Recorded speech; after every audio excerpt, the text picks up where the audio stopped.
For a little extra safety from a few attackers, you should be carrying this. What's happening, Panda Nation? Peter Von Panda here. So, I have seen on the news here that even in my own neighborhoods, downtown areas, there are large groups of people that are out roaming, doing nefarious things. And in fact, actually, my friend was telling me about she and her daughter went onto the L train, and there were a group of guys, and she's not sure if they were drunk or maybe just rowdy, but they kind of surrounded her and her daughter and started saying lewd things, and she thought her safety was absolutely in jeopardy, and she didn't have anything to protect herself. Now, if you bust out your cell phone at that point, calling the police, what are they going to do while you're on a moving train? And then secondly, are the attackers just going to stand there and let you make a phone call? I don't think so. And so something like this, a less than lethal type of self-defense, I think is really important. Now, this little bad boy here is 174 grams. I think that equates to about 5 ounces. What you can see here is it's pretty small size, but it's not small. It's not like a pocket pepper spray. This is actually a little bit bigger. It's obviously smaller than a hairspray can, but it kind of reminds me of like a butane gas refill canister. So obviously I can put it in my hand like this. It's going to fit in a purse, a backpack, those types of things. It's going to be maybe a little bit large for a pocket, unless you got deep pockets like me.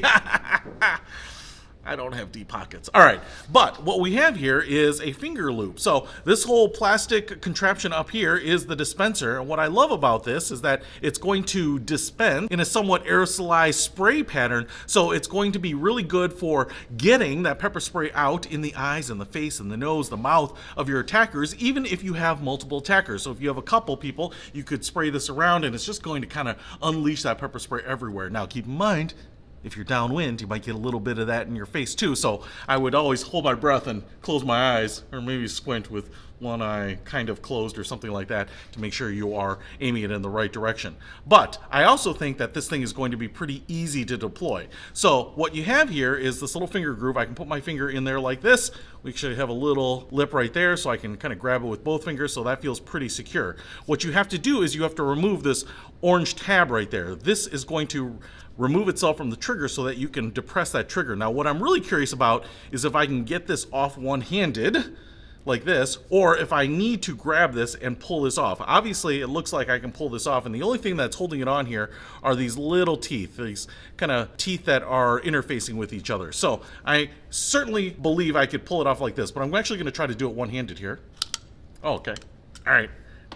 That was not the most elegant thing, but what I like is that you can test it like that and figure out how to do it. In fact, what I want to show you here is that even though I've done that, I do not want to press on that because now this thing is armed and ready to rock. I can go ahead and I think put this back on just like that. So we're safe again. So what I can do is kind of work with this. Now, I will say if this is in a pocket in this bottom part, I think the problem is it's kind of torquing up a little bit like this. But if this bottom part is maybe in my pocket, in my waistband, something like that, and it's not moving, that becomes even easier. So you can see that was totally real time, and you can see those grooves on the top. That's what's holding it in. And now all I have to do is go ahead and press and spray, and you would be getting a face full of pepper spray if I were doing this. Now, the beautiful thing about this is, again, less than lethal. You know, you might not have permission to carry lethal types of defenses. You might be in areas, walking in areas, after work, to your car, those types of things, traveling transit. You may be going through areas that you don't know that well. You might be visiting an area.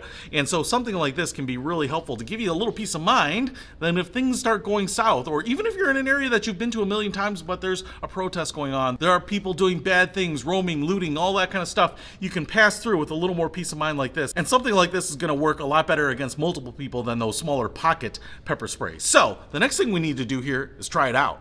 All right, I am outside here and it is a little breezy. I've got a man-sized target right there, and I have my 5-ounce pepper spray right here. Now, one of the things that I wanted to do was use it in this breezy but not overly windy conditions, and I wanted to do this one-handed. So I've got my other hand holding my camera here, and I just wanted to see if I had to pull this out under duress, how quick it would be. Now, the other thing I want to say here is that even though I think it says the maximum effective distance of this is, I don't know, 20 or 25 feet, something like that range, I think that this is meant to be used in about half that distance. It's going to maximize the effectiveness of it. So let's see what we can do here. I'm just going to go ahead and flick that. Looks like that comes off, no problem. And now we can go ahead and spray this. And just for reference here, I'm about 12 feet away from the target, but when I extend my hand out here, you know, that's going to push it out about 2 more feet. So it's only probably from the bottle here to that target about 10 feet away. So I'm just going to make sure that it's 10 feet here, and then we are going to go ahead and spray it. And I'm saying, get back, get back. Oh man, look how wide the spray is on that bad boy.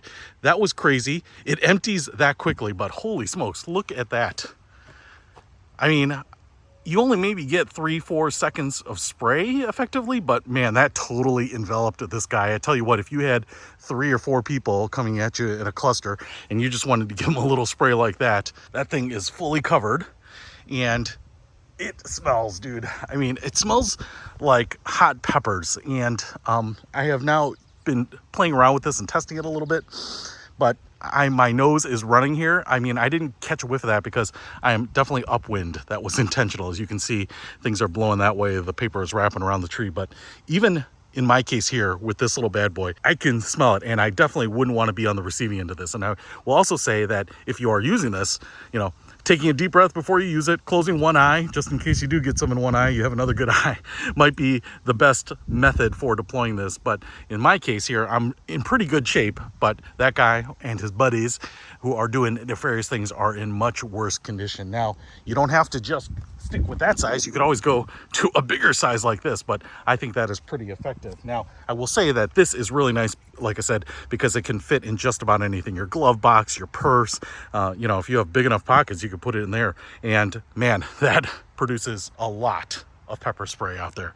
So if you want to pick up this guy from Police Magnum, I'll put a link to it in the description below. Peter Von Panda, out.